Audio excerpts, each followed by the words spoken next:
What is going on, everybody? Jorge Aquino coming to you live and direct. This is Tormenting Tarmac. It's the podcast where the enthusiast never dies. Date of recording, it is Christmas Eve. I just accidentally wished my guest a happy Kwanzaa, meaning to go ahead and wish him something entirely different. I did it not once, but twice because that's how we roll. I'm very excited. This is our last episode of the season, by the way. For everybody that's wondering, this is our last episode of the season. After this, a nice little 3-week break. I kind of took inspiration from my guest because he does this thing every December where he'll have Doug DeMuro on TST and takes advantage of said ad revenue as one should. I'm not taking advantage of ad revenue, but I'm like, I might as well bring on the heavy hitters to go ahead and clear it out for the season. I'm very excited because this individual was with me a year and a half ago. And it was one of the best interviews I think we've ever done on this respective podcast. And I look up to this individual a ton, and he's been a major inspiration to me for well over a decade. He's been killing it on all sorts of different levels. Recently, just won best podcast at the Racer Awards in November in LA. Editor at large over at Road and Track, not one, but two locations in the Los Angeles metropolitan area of Westside Collector Car Storage, of course, owner and founder, and most importantly, the owner and founder of everything having to do with the smoking tire. Ladies and gentlemen, that is, of course, Big Raj's son himself, Matt Farah, joining me back on TT for my holiday edition. Welcome, my friend. It's great to have you back. Thanks, Sorry. Very, very kind of you, and I'm happy to make it a tradition, but I'm sorry that you don't get any ad revenue. That's a It's bummer. it is I'm all sorry. good. It's not worth a single dollar You know what? bonus It's money. Here's the thing. It would be if we were up, higher up on the rankings and things of that nature, but I recognize how the game goes because I've been doing Sure. this now for like 4+ years, bro. So I kind of Uh-huh. I've kind of low key figured it out a little bit. We've had a couple of sponsors here and there, which has been an amazing blessing, right? But I know how it goes, and so we got to keep pushing. I call you Mr. LA Automotive Hustle. You know what I mean? Because you have like Because I four have like different jobs. 95 jobs. Yeah. Dude, low key Yeah. though, that's the case, I mean, it's it thank I get it's good if you're a work hard type, then right? there's a lot. On the other hand, like it would be sweet if like any one of those individually would like Take care of the support, mortgage. you know,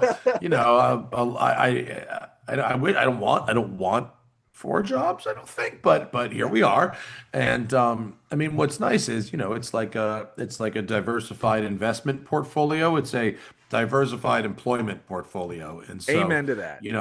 at least one of those jobs is always doing like decent, Mm-hmm. and like one is always doing kind of shitty, and that's what it's always YouTube. Yeah, YouTube's always doing always. shitty. It's always YouTube. The rest of them are usually fine. And then yeah, there's the road and track is fairly steady, Yeah. and then the shop, we're fortunate enough that it's been full, so it's Yeah. not getting customers isn't a problem, but there's always new adventures when you're running a business with real employees. Um, my first time ever doing that. So I was gonna say, well, the funny thing was, I remember speaking to you about it the first time you were on, and so I don't know if I ever mentioned this to you, but previously, my background, I worked in hospitality for a really long time. I worked in the hotel okay. business. I worked front Uh-huh. desk. Previous to that, I was a valet. Shout out to Zach because obviously him and I know what it's all about. And A lot of valets in LA. Yeah, Not yeah. surprising. Not Yeah. surprising. Actually, so I was in LA, same night of the Racer Awards, which I'm going to get to that in just a second. And a massive congratulations to you and Zach, by the way, well deserved. I know Sure. it's a made up Yeah. thing. I get it, but Yeah. hey, you Yeah. beat out Doug, which shout out to Doug. But like, I don't know. I don't really know how it worked. I just like I went because Zach was hosting, yes, of course. and then they were like, "Oh, while you're here." By the way, I was like, "Oh, oh, this is interesting." Okay, Right? It was a participation. nice. Let's be honest, it was a participation award for Zach, and that's really what it was. Right? Um, That's how they paid him for that's how that they gig. It paid was like, him. look, it's a quid pro quo, but you know no, we'll but take what we can get. honestly, well deserved because obviously, you guys are kind of like the godfathers of the automotive podcasting game. The 13, 14 years strong. But I was in Los Angeles in November myself, for the LA Auto Show. So same night, that media day of Thursday was the same night of Mm. said awards in one night. I think it was actually in the same building because I think you guys were at the LA Convention Center as well. It was like, Um, well, it was in a tent it was in a outside, tent. but yes, That was a rainy it day. was It was near, rainy. it was nearby. Yeah, Yeah, it was cold. it was It in was a wet. not closed off tent. Yes, I can imagine. yeah, I saw some of the vids and everything as like that. all the best award shows are. As honestly, let's be honest, the Kodak Theater where the Academy Awards are held, it's really a dump. Let's be real. Um, It's some of it's outside. Yeah, sure, yeah, some of it's exactly. outside, but not But all of it. I was I went to dinner that evening to, and maybe you're familiar with this restaurant. It's the Lowry, like right there off of like right when you come into Beverly Hills, if I'm not mistaken. Uh, yeah, like Lowry's, like the seasoning on La Cienega. Sure, maybe it's like 10 Yeah, minutes away from the Peterson.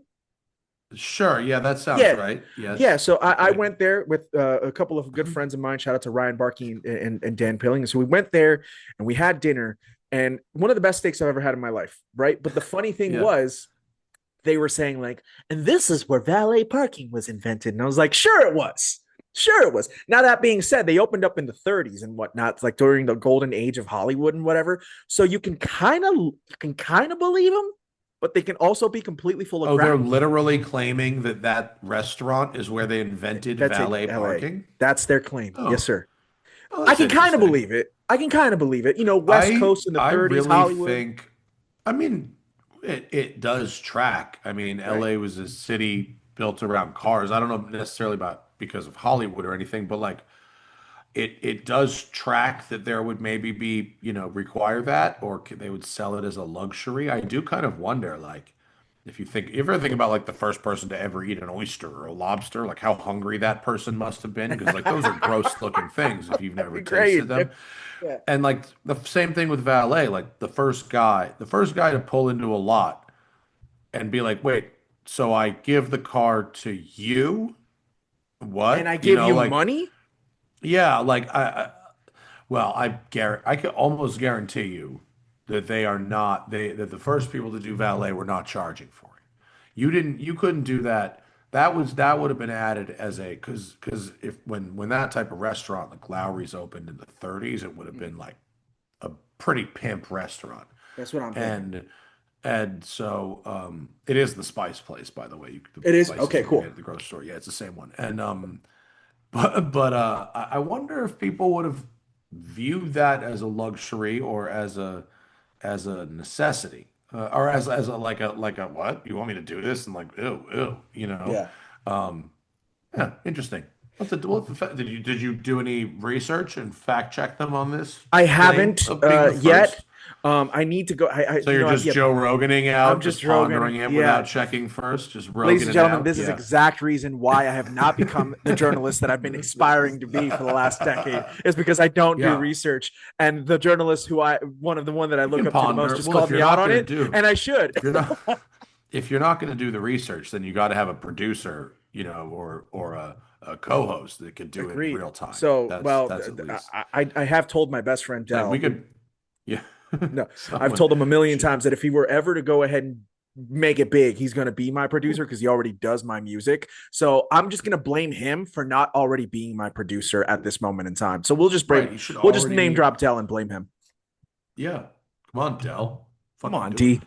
What are we Get on it. doing here? Get on it. Or you just sit in on all this shit and fact check it in real Exactly. time. He's going to be probably yelling at me when he listens to this episode and whatnot. But um, first of all, that restaurant was absolutely sensational. It was delicious. My Yeah. trip to Los Angeles was delightful. And there's actually some things Good. that I want to tell you about because as I've told you, I've been watching you and Z for God knows like 15 years, right? Mhm. Not to age you in any way, shape, or form, not to age myself, but like let's be real, It's you've been an okay. inspiration of Facts mine are for a long time. facts. It's the facts. But Facts don't care about my feelings. but I remember, of course, when you started the one takes, right? And like I'm talking like Sure. OG one takes. Well, Yeah, blah, that we're would be talking like 2014. exactly. And Yes. the snake, I remember Latigo Canyon, Encinal, and I The finally snake's had the reopened, by the I way. saw that. I saw Yeah, that, I was and there there's 2 days ago. Yeah. I would like to get your thoughts on that. But my biggest thing was getting a chance to go ahead and run Encinal and Latigo and some of the other ones, Matt, after, because you haven't run those in particular for a while. You're more in the actually forest right now doing for your Yeah. for your vids.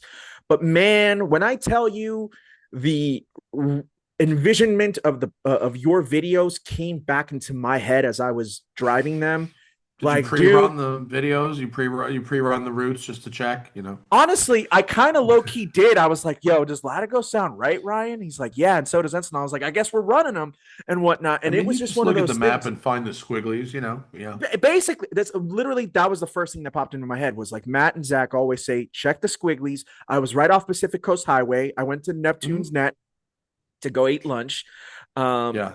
and dude, like it, I felt I always knew what y'all were talking about, but like running them afterwards, I was like, yeah, I get it Yeah. now. You know what I mean? Yeah, it's like why we live here. Big time, 100%. I was like, It's I not for was. the 405, dude. It's It's definitely for not for that. the Yeah. 405. It's not for No, the I 10. don't film there anymore because people live there, and I'm trying to be a Yes. good neighbor. So Yeah. it's one thing. Malibu is nice if you're just having a drive, and you're just, it's one thing to just drive around, drive by, go get a coffee somewhere, whatever, Neptune's Net, blah blah blah. It's another if you're like on one stretch of road and just like back and forth, back and forth, back and forth, for filming. That's not very neighborly. So we try not to do that. No, I totally get it. And we were respectful of it, of course. It was a Friday, No, actually, like if you're just late driving noon. around, whatever, yeah. Yeah, yeah.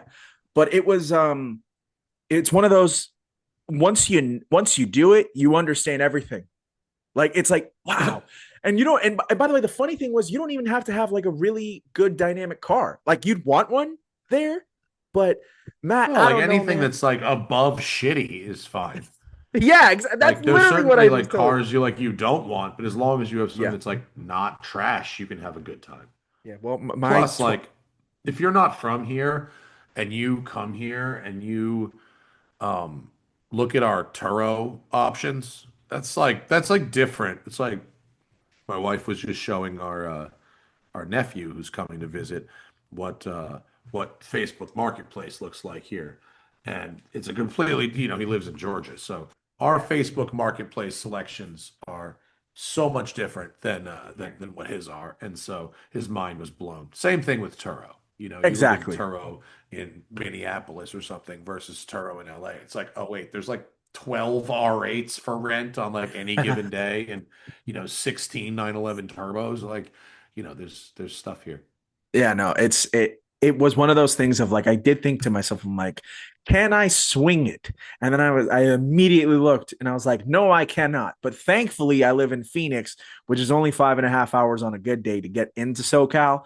And I was like, all right, we're okay. We're doing all If right. you But can do that drive in 5.5 hours, by the way, well, to get into SoCal, I mean, to get into SoCal, I yes. suppose Blythe is SoCal. Is that what you're trying to say? No, no. Well, Yeah, actually, funny sure. enough, because where I live is like I live on the west end of Phoenix, right? So I live in Uh-huh. Surprise. So from downtown Uh, Phoenix, I'm about like 32 miles. So I right. So actually have the benefit. if you're counting, Riverside to Phoenix to wherever you are, yeah, San sure. That's Bernardino, let's call that Yeah. five and All a half right. All hours. right. That's Yeah. probably 5.5 hours. Yeah. Yeah, sure. I was gonna say, yeah. 6.5 into like Los Angeles on a good day. Right. The Friday afternoon that I came back, it definitely did take me like 9 hours to get back home. Yeah, Yeah. that's right. That's That sounds that's right. brutal and whatnot. Yeah. Don't do it on a Friday night, folks. It's not worth it. Um, but that was amazing. And so I just like kind of went back through all my thoughts and all the videos and stuff like that. I was like, wow, it just kind of all made sense. And so that was so much fun. And you understand you and you get the nuances of like, yeah, that's why you live there. But I want to talk to you really quickly because Zach came on the show back in August, and so I really got a Mm. chance to go ahead and chat with him about this. But it's you're the boss man. This is your thing. So I have to give you your flowers and say, hey man, straight up congratulations on 1,000 episodes of TST, which is unbelievable, right? Thank you. Yeah. It, it was. I listened to the full 8 hour marathon. It took me 2 days. I did it all while working I'm two good. shifts. I don't think you should do it in one sitting. That's probably not healthy. It Yeah. would it would have been crazy. It But wasn't healthy to do it. Yeah. I'm sure I have to ask you, how many restroom breaks did that require? For me, I Yeah. think I took maybe two like 10-minute breaks, Okay, I that's not think. bad. That's doable because you're I not. think I don't really remember, but I think it might have been like two 10-minute breaks, maybe like three 10-minute breaks in eight Yeah, hours. Like it was, it's enough to reasonable, pee and I have a think. snack. It wasn't so bad. Yeah, it was Yeah. okay. I mean, I don't like, you know, do, doing long shows isn't like a goal of mine. So, I mean, it was fun to have like, 27 guests or whatever we had. Right. That was a good time, and it was a fun way to celebrate the milestone that I thought was, free. And and so yeah, I mean it was a good show, and it was a good time, and yeah, 1,000 episodes of a show's fucking lot. Yeah, it's a Dude, it's a lot. lot. It's a lot. And, setting a pathway for like a ton of automotive media podcasts over the last like 10 plus years and whatnot. Like, Well, for you the know, record, Corolla was first by like 5 years. he will, okay. Is he still Corolla's doing this podcast CarCast. though? I mean, to be honest, I don't follow what he's doing, but I'm pretty sure he is doing some type of All podcasting. right. But Fair enough.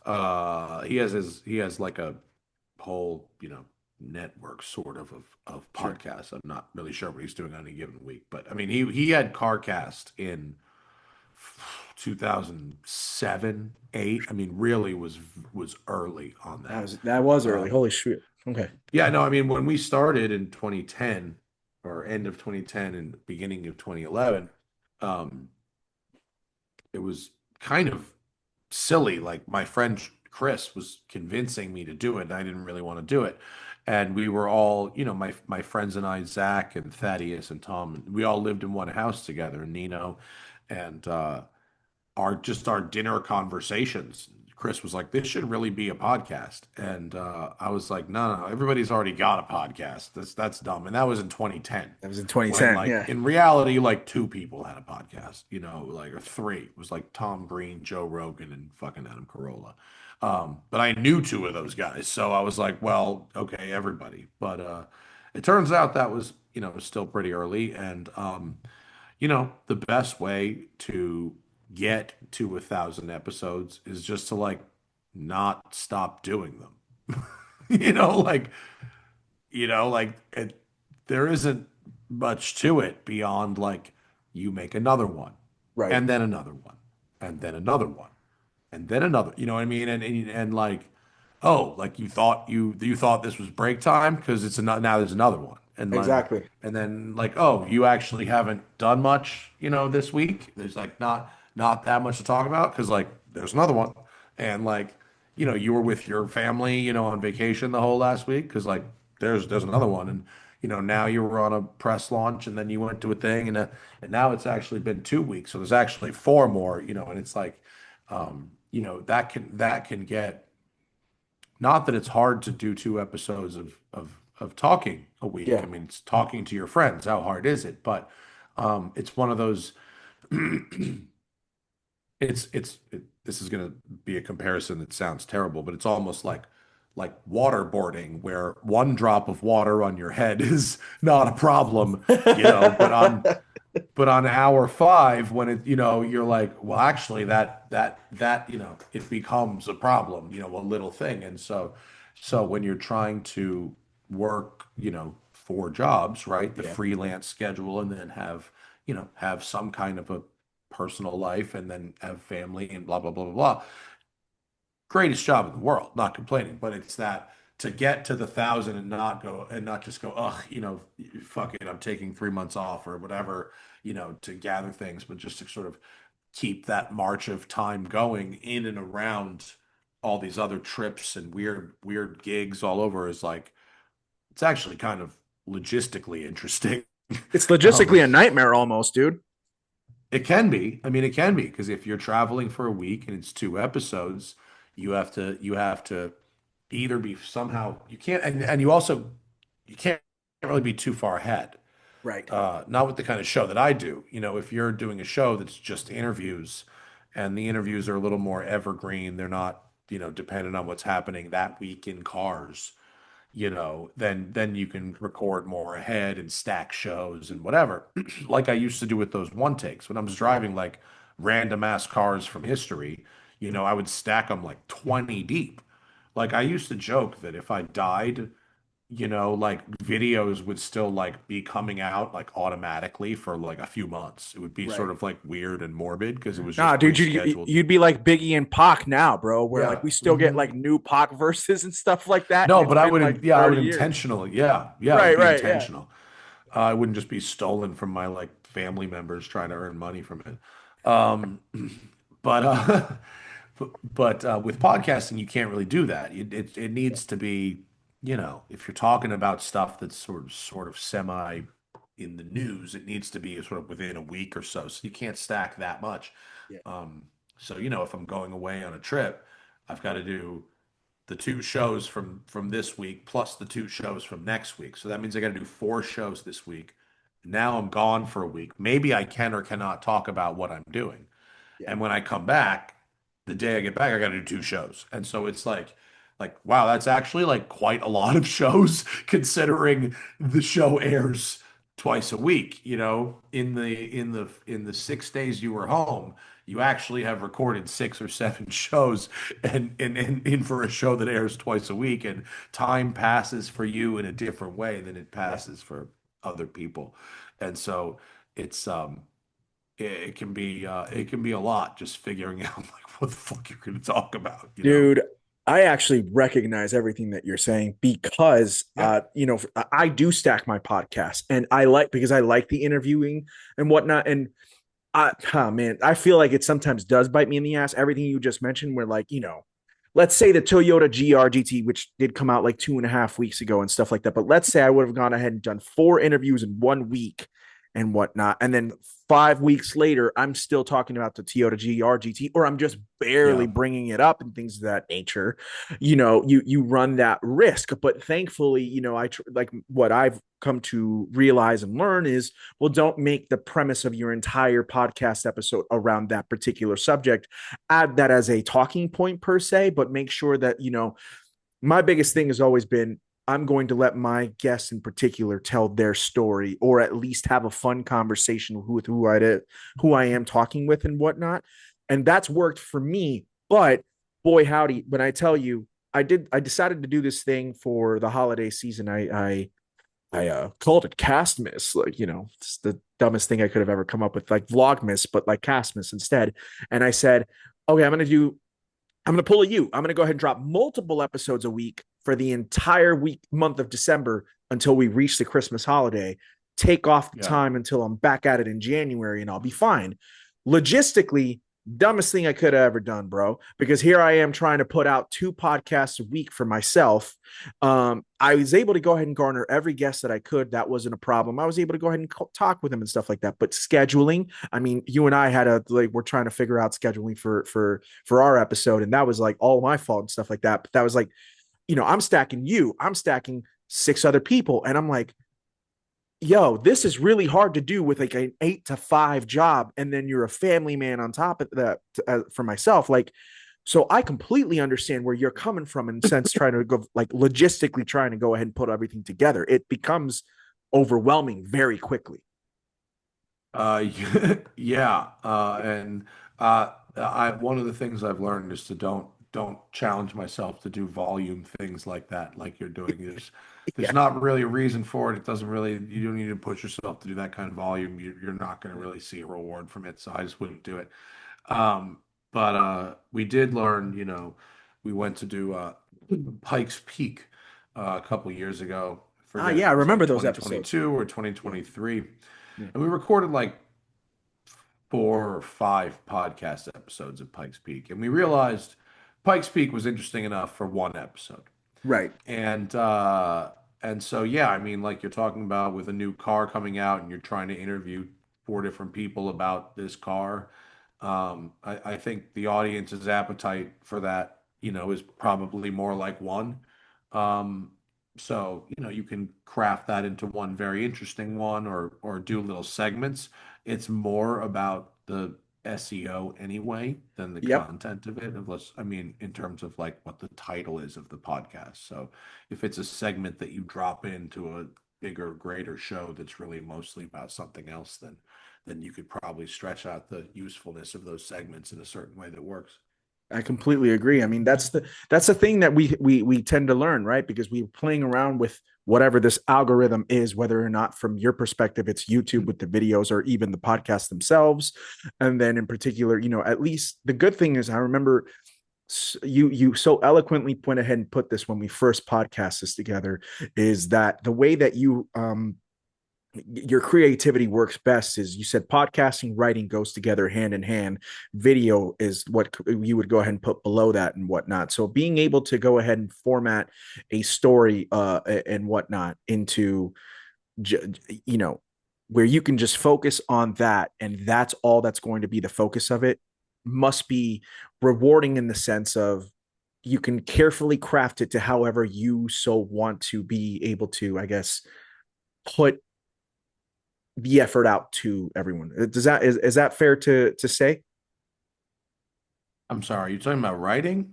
In particular, with your writing and whatnot, I was just trying to, in the sense of being able to go ahead and just take one subject and being able to go ahead and actually put it out uh, to everyone who's reading and whatnot. It's a lot easier when you just have that one particular subject, so you can go ahead and just carefully kind of like craft that into how it is that you want to, as opposed to formulating a multi-topic type Sorry, conversation. when you say one particular subject, do you Mhm. just mean like writing a car review versus like doing a podcast?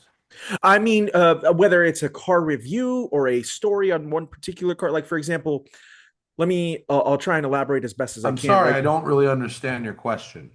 no, that's totally fair. I guess what I was just trying to go ahead and get at, like, focusing on, you drove the 918. I'll use that as an example not too long ago, Sure. right? And Yeah. so being able to go ahead and formulate that into one particular thing where that's all you're focusing on and whatnot, in particular when you're writing a subject, when you're writing about said subject, is that something that you find easier than to be able to go ahead and have a conversation about a multitude of subjects and being able to go ahead No, and having carefully a craft that? conversation with anybody is the easiest thing that anybody could do. I There's gotcha. there's nothing, there's literally nothing easier than sitting down and having a conversation with somebody. I mean, I feel that. I can sit down and do not a lot of show prep most of the time and have a Yeah. list of 4 or 5 items. I mean, I'm not doing deep dive interviews. That's not typically what I do. If I'm interviewing somebody, I'm usually familiar with what their work is, familiar with what their life is in a general sense. Maybe I already know them. And so that's easy. And if I'm doing a show that's just me and Zach, if we're talking about a podcast,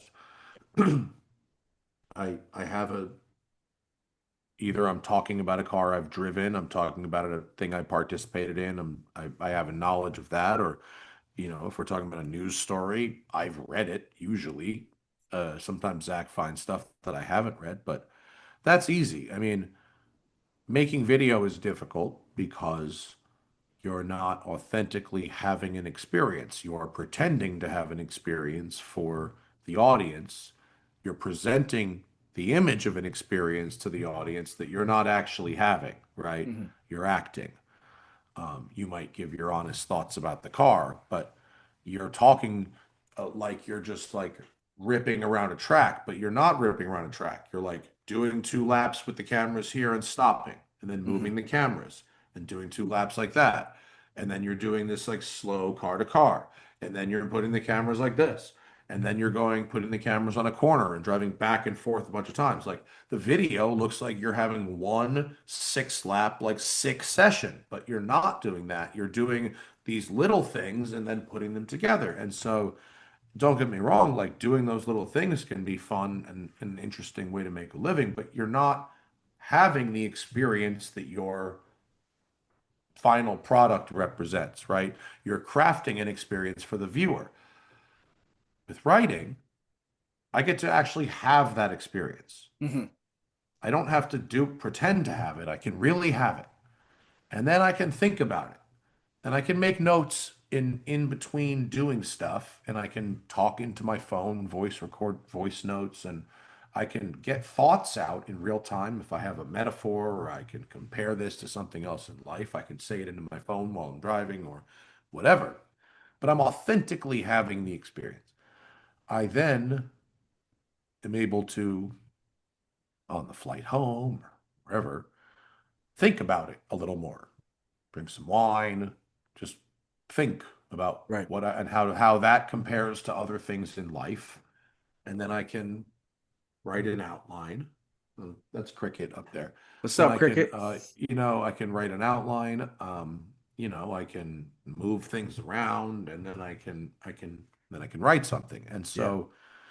so, I get to authentically have the experience, which is more enjoyable for me. Yeah. I don't need someone else to be there to film me, which is great.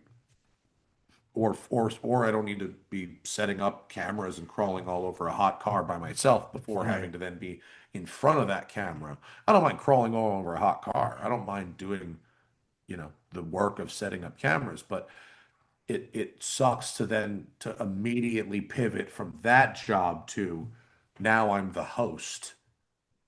You look at me, listen to me. I have to, that's a tough thing to do. For sure. Making videos is much more fun when you have actual camera people, which I don't always have.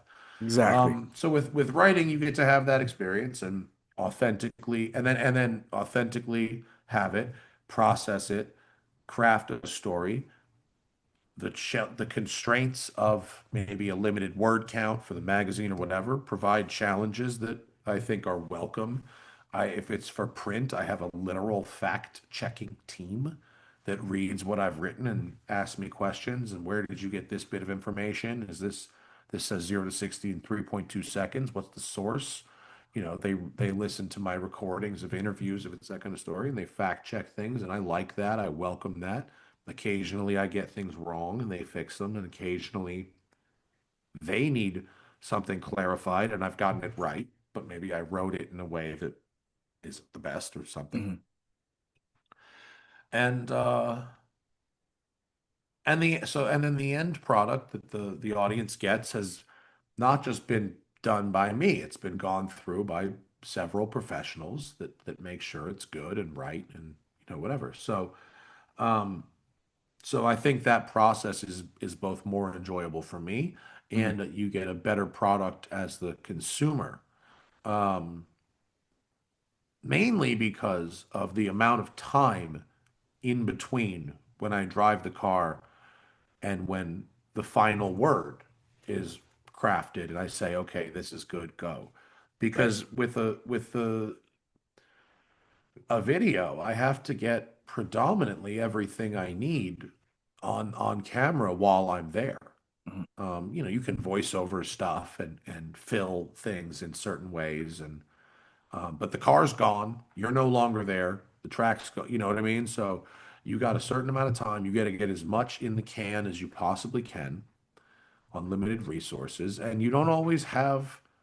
You're on the way home on the plane. Oh, it's like the time when I rode the roller coaster, or whatever. It's like, you know, you know what I mean? And Yeah, and I you and you totally and, feel and that. you and you and you haven't said that into the camera. And there's you can do things in voiceover that you think of later, but you can't do a great joke in a Right. voiceover. You can't do you can do a voice in by and large, in when you're making a film, if you ever watch a Top Gear, or you ever watch Parts Unknown, or you ever watch a great bit of editorial cinematic style television filmmaking, the setup is in the VO and the punchline is in person. And so Absolutely.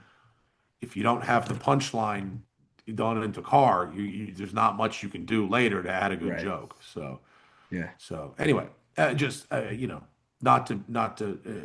if basically if writing paid more, this would be a solved problem. Yeah, I know.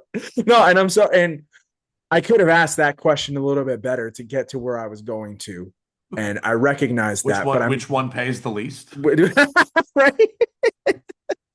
But Um, I'm glad that you understood where I was going with that. And yeah. I like how you The answer is writing. It pays the the answer least. is writing. Always and forever will be It writing. pays the least, but it's also it pays the least. But in fairness, um, there are Yeah, because it's with Road and Track and Hearst and a big company, there are a lot of things that are done for me that are which is not nice. done.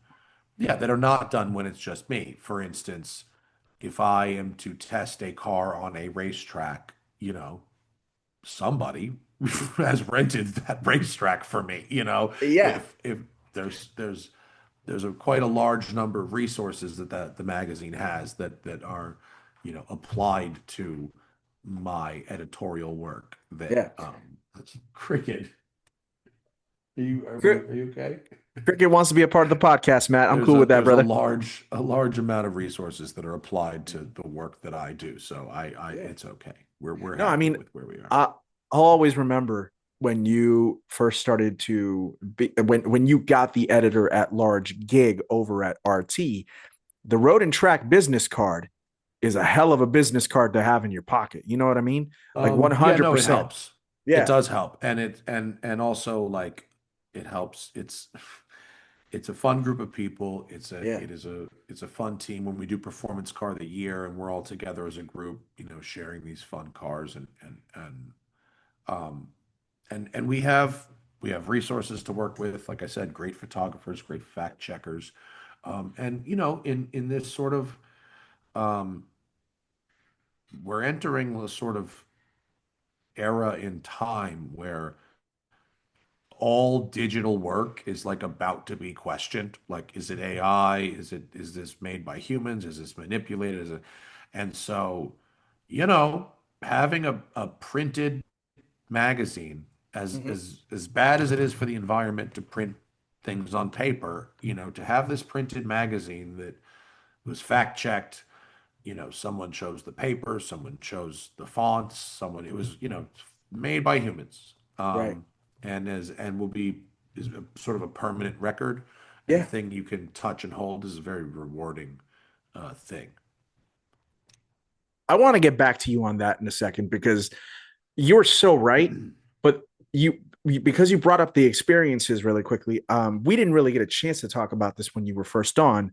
And I'm a huge fan of What, the this. road trips? I got to talk to you about the road and track Oh, experiences, sure. man, because it's There are so, free so commercials for sick. this magazine all over the place Hey, too. I mean, might as well, baby. It's all good. Well, yeah, they're fun. They're not I didn't come up with the idea. But effectively one of my editors who is no longer with the company, but it doesn't matter, Mike Guy, former editor in chief, he thought of doing these as a way to sort of offer the press launch experience, Yeah.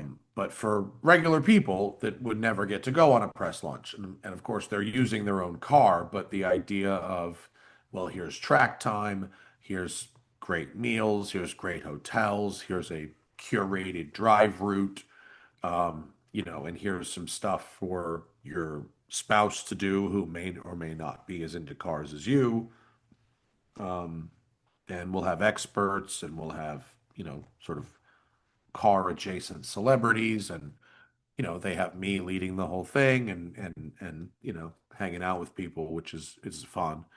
um and so it's a fun part of the job. I mean, I get a challenge of here's three cities that, you know, maybe you've driven at before, maybe you haven't. Let's make some really good drive routes, and I get to go scout them and make sure they're good, and then we get to go do them and lead people, and I get a lot of track time because we rent racetracks, so I get to play on the track with everybody and get to drive these great roads and leading a group of people that are very happy to be there, meet some nice folks, stay in some nice hotels, see some nice things, and it is a great way to see the country. Amen to Um, that. it's a great way to if people want to see what that type of experience or road trip is about, where you literally don't have to think about really anything. Sort of show up with your car. They can ship your car even, so you don't have to bring that. They can have that there. Um, we find some great roads. We find some unique sightseeing spots, and it's cool. It's a lot of fun. I mean, I really enjoy doing them, and we've got two this year so far. We're gonna have four. Arizona and Nevada is in April, and then Pacific Northwest is going to be in June. Be really cool. Yeah. Yeah, I know. I'm stoked that you guys are coming back to Arizona. I wish I'd had the time to be able to go ahead and participate in it and whatnot, but it is cool to because Arizona is a beautiful part of this union. Like Sedona, going up the Yeah, we're Flag, going there. Prescott. Mhm. Yeah, I mean it's killer. I mean, and hell, even north of Scottsdale, there's some really great roads up there. And if I'm not mistaken, The road that goes out of Scottsdale up north to Sedona yeah, is really State Route nice. 87. Sound right? I, I Think don't. I look at a lot I'll of roads. I fact don't check remember that the name of them. myself. Yeah. It goes right by Taliesin West, that road. Yeah.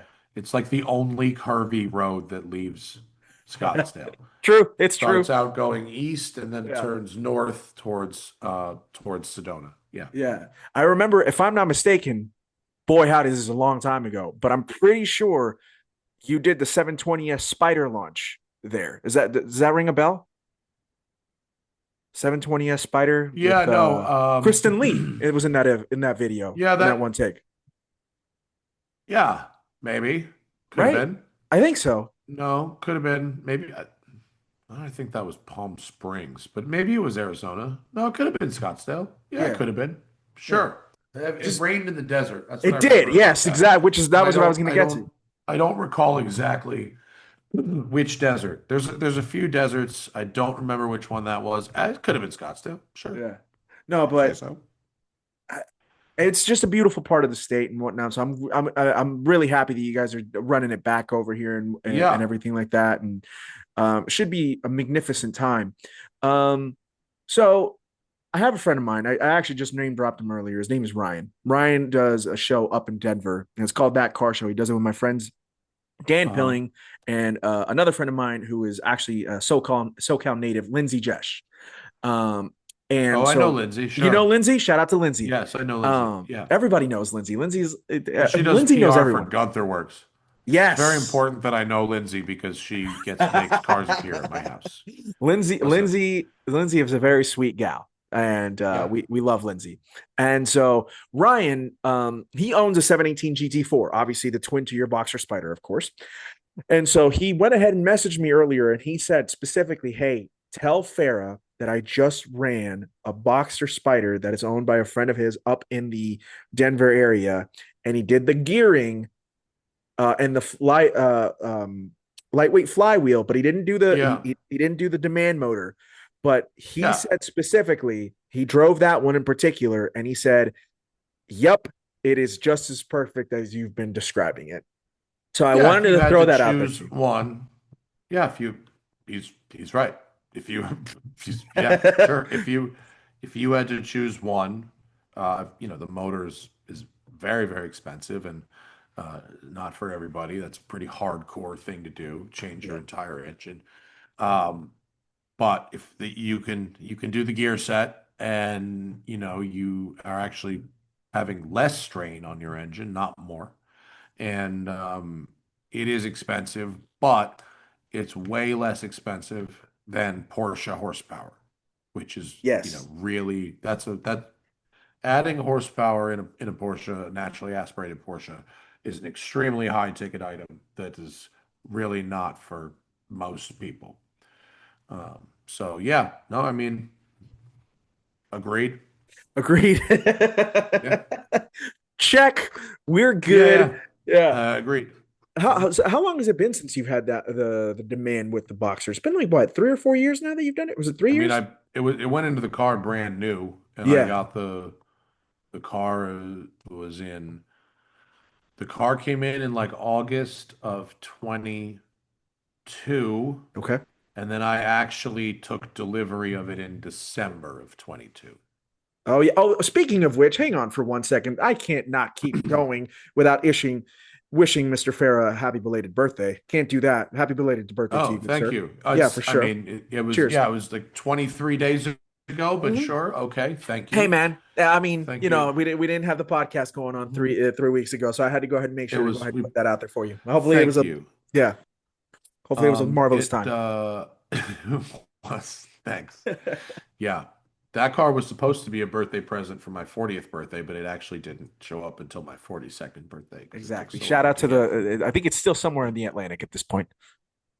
Uh, yeah, if it hasn't like melted away, yeah, I think it was probably weakened by the lithium fire. Gotcha. So may have continued to burn underwater for all we know. I'm not Holy really hell. certain, but Yeah. that car has looking that car's been good. Yeah, man. I've had no reliability issues. I just have just over 7,000 miles on that car, which is Yeah. not, a ton of miles, but it's for me to put on one car, that's a lot. Yeah. And it's been great. I have no concerns about it. I drive it whenever I feel like it, and it's an excellent, excellent car. Right. No, and I also think that it speaks really well to what Porsche has created because obviously you and a ton of other journalists, whether it's in the country, all over the world, you guys have the incredible benefit and privilege to be able to go ahead and drive a variety of different vehicles every said year, right? Whether it's very mundane vehicles and, of Yeah, it's course, the probably like fun, 50 cars a year. Yeah, is which what is I drive. insane. So Probably, you're driving. it was probably more than that this year, but go Okay, on. so Sorry. that, like let's call it 60 to 65 cars. Probably, yeah. What are you averaging in terms of like mileage accumulated before you even touch your own cars? I mean, you got to think like what, at least 20,000? Oh, yeah. I mean, I think it's probably 20 to 25,000 miles in other people's cars every year. Yeah, Right. probably. And Yeah. then you add your own, whether or not, like the Taycan, for Yeah. example, which is your daily, yours and Hannah's daily, and then you finding Yeah. time to, you're selling the NSX on Cars and Bibs, obviously for a variety of different reasons and whatnot, but you've put Yeah, too a many few cars, not thousand. enough time. No, Exactly. I mean, yeah, too many cars, not enough time. I mean, I can drive, 1,000 to 2,000 miles a year in my own cars. That's about all I can do. That's about all I have time for. And your own cars. So that's not like just one car. That's all the No, multiples. no, no, Yeah. per Oh, car. A per thousand car. to Okay. two Okay. thousand Okay. miles Okay. per But even car. then, yeah. Yeah, Even no, then, I it's mean, work. It's yeah. literal Yeah. work. I'm not saying I don't enjoy it, but like Yeah. I have to schedule it. I have to Yeah. plan for it. I have to more often than not, I have to literally leave something awesome sitting in my driveway. Like I'll have the Ferrari 12C, or I'll have the new, Temerario, or I'll have something sick for the week. Yep. But like for at least 1 or 2 days, I have to leave it sitting at home because I have to drive my own car. Right. It's not like there's like weeks where I really don't have a press car, and I'm very fortunate in my life now because I've been doing this for a very long time, and I've, for whatever other reasons, but like I don't really drive garbage anymore. Yeah. Like I don't have to drive regular cars. Like not that regular cars are garbage, but like I don't have to drive like things that like sort of suck. I don't, I don't. I might be driving the GR Corolla, which is great. It's an awesome car, but like I don't Yeah. have to drive the Corolla LE. Like you know what I Yeah. mean? Um, so usually I've got something pretty cool, and Right. there are times where I leave the cool thing at home, to drive my own cars. Yeah. Which is like, look, nobody made me buy all these stupid cars, so it's just nobody's fault but mine. I'm not mad about it. It's like the fact of Yeah. Yeah. life is like literally, I spend an awful lot, and my house is pretty close to where my shop is. And I have cars at my one shop, I have cars at my other shop. When you own the shop, what happens is your cars just get put like wherever.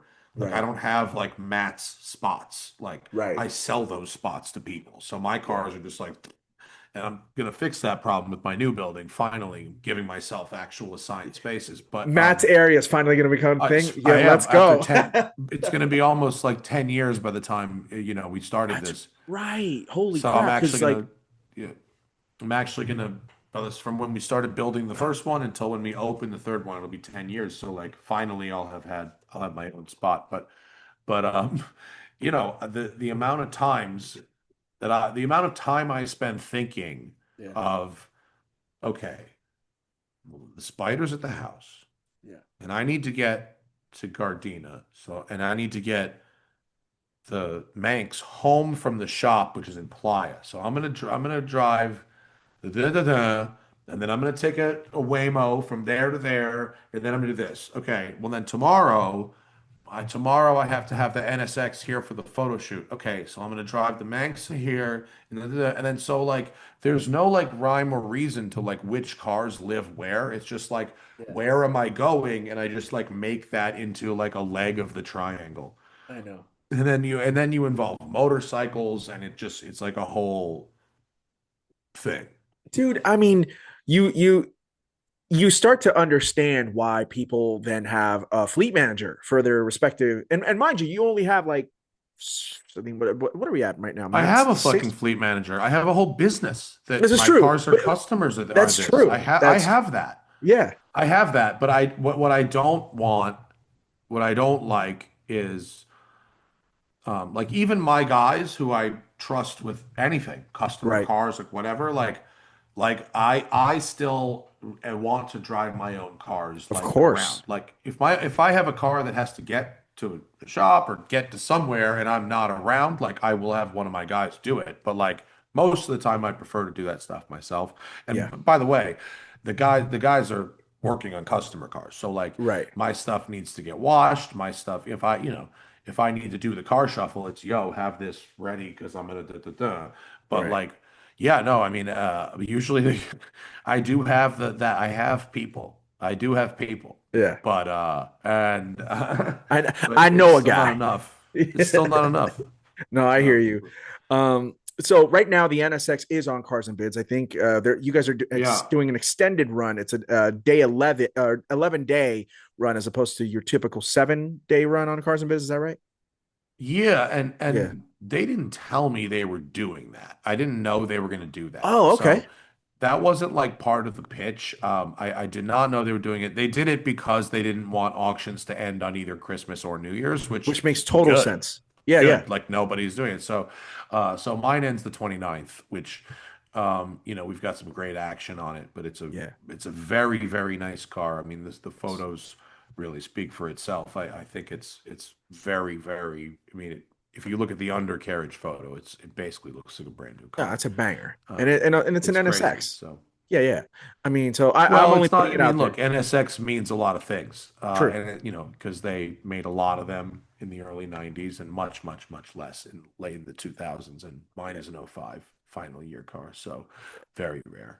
Um, but thank you for plugging it. It is on Yeah, Cars and Bids until the 29th, and it is going to go. So somebody definitely. could have an NSX for the New Year's and be Hell happy yeah. with it. So I'd love for it to go ahead and come to the Phoenix area. That'd be sick. It won't be me. I will put that out there. It will not be me. Yeah. Not not for not wanting it. I just, we know the NSX market these days and whatnot. So it's, it's one of those things where, we live in a very interesting market now, right? Where all the cars that I grew up with, all the cars that you definitely grew up with and whatnot, they're all starting to go ahead and be, everybody decided to just Matt. Here's my beef with that, Matt. I'm curious to get your take on this. There are some cars.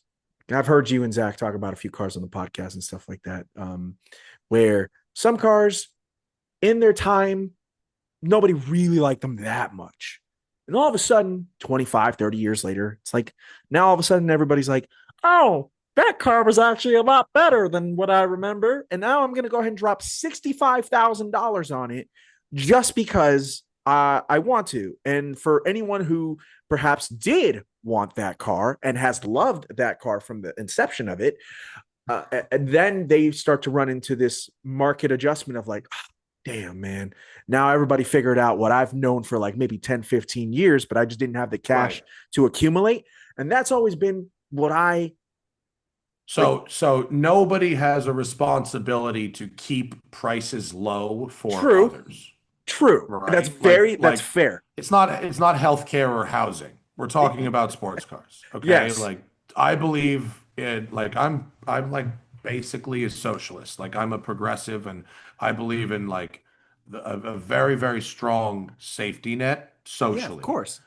Having said that, when it comes to cars, I don't buy it. I I don't know. buy it. And I don't think, yeah, okay, you should have got in the game when you could have got in the game. You know Right. what I mean? Like, and if you didn't, like, I'm sorry, but I'm not sorry that I did. And Sure. and I'm not keeping the prices down for you. Yeah. Like if somebody wants to spend if somebody who's worth millions of dollars wants a museum grade version of a car they liked in high school, Yeah. who gives a fuck? I mean, they're gonna spend that money. Other examples might be more affordable that have miles on them or whatever. But there's two different things. One is the cars like and you're seeing it in 2025 with the R35 Nissan GTR, right? It's a Hmm. very parallel to the NSX. The NSX, if you go back to '05, was not a competitive car. The Nope. Ferrari 430, that's the Ferrari that they're comparing it to, the 430. When the NSX came out, it was the 348, Yep. and they benchmarked the 328. This is like three or four generations of Ferrari. Hmm. In '05, the 997 Porsche was coming out. When the NSX came out, it was the 964. So the NSX was not a competitive car compared to its contemporaries by 2005. That's why they sold 248 fucking cars. Yeah. Now, 20 years later, people realize that the NSX is by and large the same. Yeah. The different some are no power steering and some are 5 and 6 speed, but it's 91 to '05 is mostly the same car, Right. except there was over 6,000 of them made in '91. And there were 248 made in '05. Yeah. So the what? I am wrapping up in 2 minutes. So the the the ones that are very rare, like mine, are going to be worth a lot of money, and the ones that are much less rare, not so much. You're going to see the same thing with Nissan GTRs. Nissan GTRs, early ones, not worth very much money. They depreciate. They have a floor, but Yeah. they, are depreciating cars.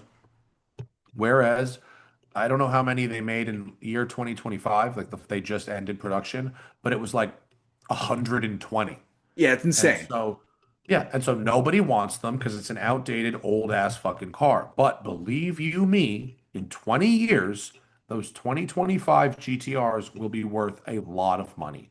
Yeah. And so, you know, no one's responsible for holding the market down. Certainly not the people that have invested their own money into the car already. Right. Everybody wants to be the smart, savvy investor that gets more for their car than they paid for it. Everybody, even progressives like me, I want to turn a profit on my car. It's Thousand not my percent. primary motivation for buying the car, but I'd like to because I have a fucking ego and I want to be good at this game too. Hey, of You know course, what I bro. mean? Like I hear you. like so I mean look, but at the same time, like I'm not out there saying here's my car. It's for sale. I know what I got. 200 G's. I'm not doing that. Right. My car's up for auction. I got photos. I got videos. I'm answering comments every day. I'm answering every single question. I got service records going back to new. The bidding starts at zero. Right. It's gonna go wherever it's gonna go. The market will decide. And I think that's a fair and good system. I Absolutely. think I don't want to negotiate. I don't want someone calling me, negotiating me down. I don't want to. Here, I'll put it out there. I present it in a beautiful light. I'm professional and prompt. I have deliver good service, and it'll do what it does. And I like living like that. Amen to I that, have man. to go. My For sure. trainer is coming, and I need to take care of my body today. As one should. Matt, I'm incredibly grateful for your time. Thank you for coming back to the podcast. It's indeed a pleasure. I hope we get a chance to go ahead and do it again in season 5.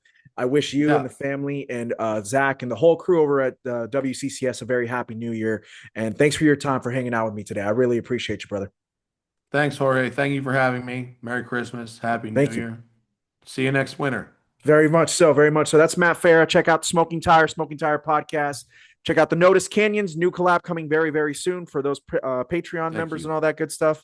And always be checking out Road and Track for his work. And if you want to go ahead and join him in Arizona or up in the Pacific Northwest, you already know what to do. Experiences.roadandtrack.com. That's Matt fucking Farah, the man, the myth, the legend. See you later, my friend. Everybody have a great day. A Merry Christmas to you all. Cheers. Thank you. Thank you. Thanks, man. I gotta go. See ya.